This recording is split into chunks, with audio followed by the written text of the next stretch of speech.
Bonjour, bienvenue à vous, bienvenue sur la chaîne Zar 33. J'espère que tout le monde va bien aujourd'hui. Donc voilà, je commence par mes messages comme d'habitude. Je pense que vous avez un peu compris l'histoire, le concept. Donc, comme vous avez pu le constater dans mes derniers tirages, il y avait, on peut dire, des vérités qui étaient difficiles à entendre. Donc, voilà, il y a des personnes qui se disent les choses suivantes aujourd'hui.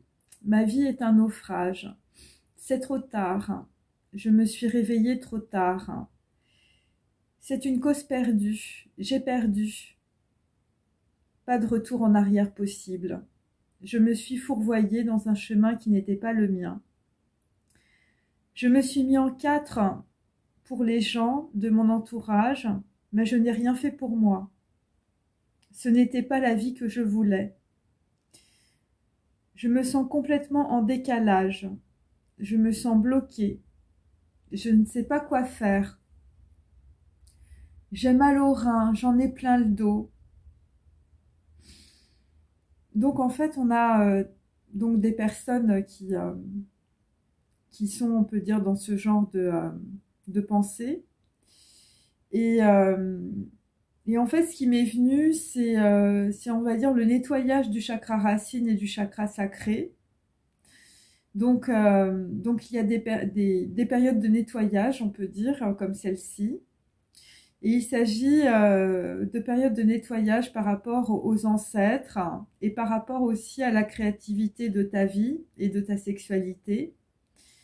Donc, tu dois redéfinir tes priorités pour co-créer ta vie. Co-créer, c'est créer avec ton véritable soi pour accueillir ton âme. Pour le moment, tu passes par des tempêtes de larmes ou des douleurs physiques qui sont en réalité l'évacuation de tes blocages, l'évacuation de tes peurs ancestrales. Et, euh, et donc, on peut dire que ces peurs sont déclenchées par des situations et aussi des actes que tu fais dans ta vie. Et, euh, et donc, on peut dire qu'il y a des personnes qui sont plus à l'écoute d'eux-mêmes maintenant, même si ça passe, on peut dire, par des pensées négatives.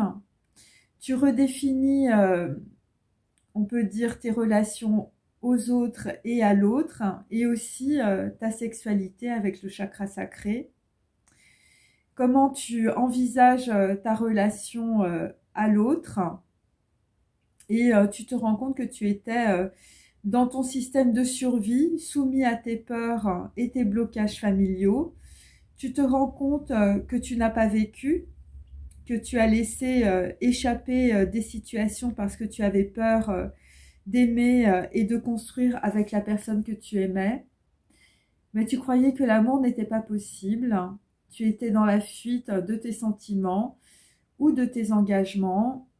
Et finalement, tu étais dans la fuite de ta propre vie. Donc, on peut constater que l'être humain est un corps de pensée qu'il transforme en acte pour s'incarner. Tu te rends compte que tu n'as fait que rêver ta vie.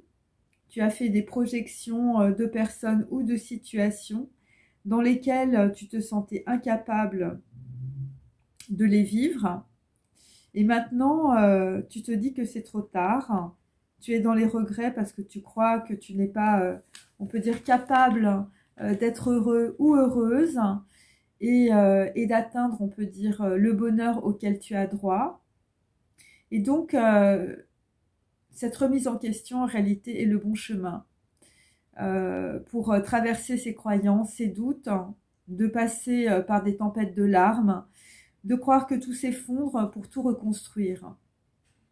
Oui, tu as le droit au bonheur, tu as le droit d'être aimé, et tu vis cette situation difficile parce que tu t'es fourvoyé dans tes peurs et tes conditionnements. Mais tu peux tout recommencer parce que tu n'es pas une victime. L'univers te soutient si tu crois en toi, et peut-être aussi des personnes bienveillantes.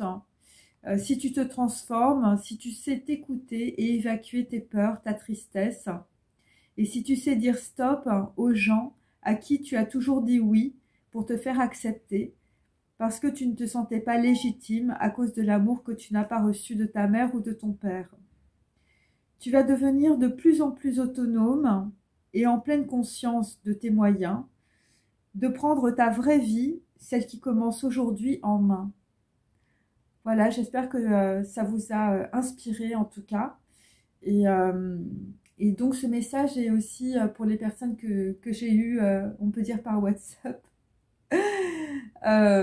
pour des guidances, on veut dire gratuites.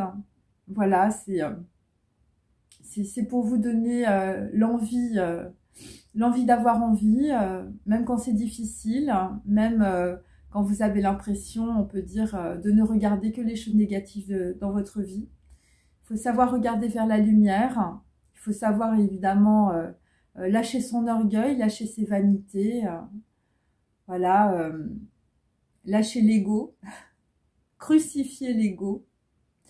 Et de cette façon-là, vous allez pouvoir avancer parce que jamais rien n'est perdu en réalité. Voilà, bon, je vous embrasse, je vous souhaite une bonne journée. À très bientôt. Au revoir.